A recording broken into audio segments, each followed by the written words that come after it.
پیارے دوستوں، ویلکم میرے چینل محمد اویس ولاگر پہ۔ سب سے پہلے اگر آپ دبئی آزاد ویزے پہ آنا چاہتے ہیں یا ورک ویزے پہ، آپ نے سب سے پہلے کمپنی یا ایجنٹ کو صرف اپنا پاسپورٹ دینا ہے۔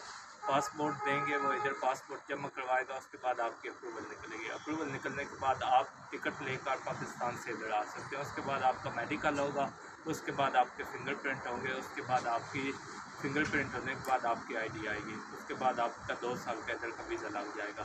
اگر آپ ایجنٹ کے علاوہ ادھر پیسے دینا چاہتے ہیں تو پھر آپ اپنے خود آ کر نہیں ادھر اپلائی کر سکتے، آپ ایجنٹ یا ارباب کے تھرو ہی اپلائی کر سکتے ہیں۔ اللہ حافظ، اگلی ویڈیو میں ملیں گے۔ محمد اویس۔ السلام علیکم میرے پیارے دوستوں، السلام علیکم، میرا نام ہے محمد اویس۔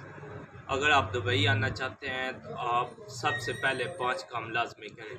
سب سے پہلے کہ آپ کے پاس اتنی تعلیم ہو کہ آپ اپنی زبان کے علاوہ دوسری زبان میں لوگوں سے تعارف کروا سکیں، سب سے پہلا کام ہے۔ دوسرا کام ہے آپ کے پاس اتنی تعلیم ہونی چاہیے کہ آپ کو ادھر آ کر لیبر کا کام نہ کرنا پڑے۔ تیسری بات ہے، اگر آپ اپنا کام کہتے ہیں کہ 2 مہینے 3 مہینے کام کیا اور آپ کہتے ہیں ہم اس کام کے استاد ہیں، لیکن آپ ادھر دبئی میں زیرو ہیں، آپ اپنے کام کو بہترین ٹیلنٹ کے ساتھ کلیئر کر کے دبئی میں آئیں۔ چوتھا کام یہ ہے کہ جو بھی آپ کو کام ملے اس کو آپ پوری ذمہ داری کے ساتھ کریں، دوسروں پر کام کا الزام نہ لگائیں۔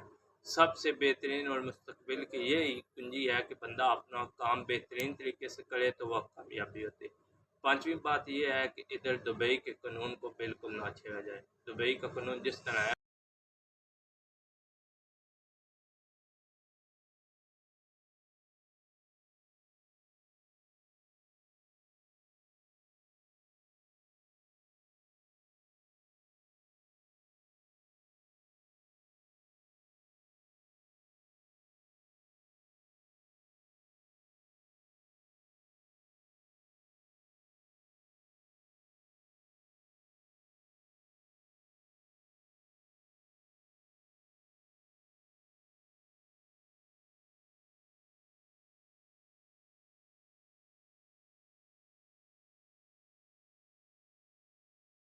باللہ من الشیطان الرجیم، بسم اللہ الرحمن الرحیم۔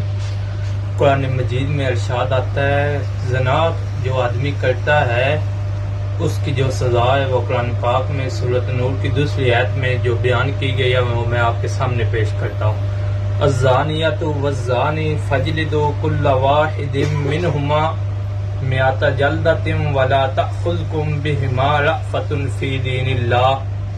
زناکار عورت و مرد میں سے ہر ایک کو 100 کوڑے لگاؤ، ان پر اللہ کی شریعت کی حد جاری کرتے ہوئے تمہیں ہرگز ترس نہ کھانا چاہیے۔ فی دین اللہ ان کنتم تؤمنون باللہ والیوم الآخر، اگر تمہیں اللہ پر اور قیامت کے دن پر ایمان ہو۔ ولیشہد عذابہما طائفۃ من المؤمنین، ان کی سزا کے وقت مسلمانوں کی ایک جماعت کو موجود ہونا چاہیے۔ قرآن پاک ہمیں بالکل آسان ترتیب کے ساتھ بتاتا ہے، ارشاد آتا ہے کہ آپ زنا سے بہت دور ہو جائیں۔ زنا کی بہت سخت سزا ہے۔ آج کل تو رواج بن گیا ہے لڑکی اور لڑکے کا ریلیشن شپ۔ اللہ تعالی ہم سب کو برے کاموں سے بچنے کی توفیق عطا فرمائے، آمین ثم آمین۔ السلام علیکم، ویلکم مائی یوٹیوب چینل حافظ اویس قرآن ٹیچر۔ اس بارے میں کہ غسل سے پہلے وضو کر لینا چاہیے کہ نہیں، حدیث پاک سے مروی ہے، حدیث نمبر 280۔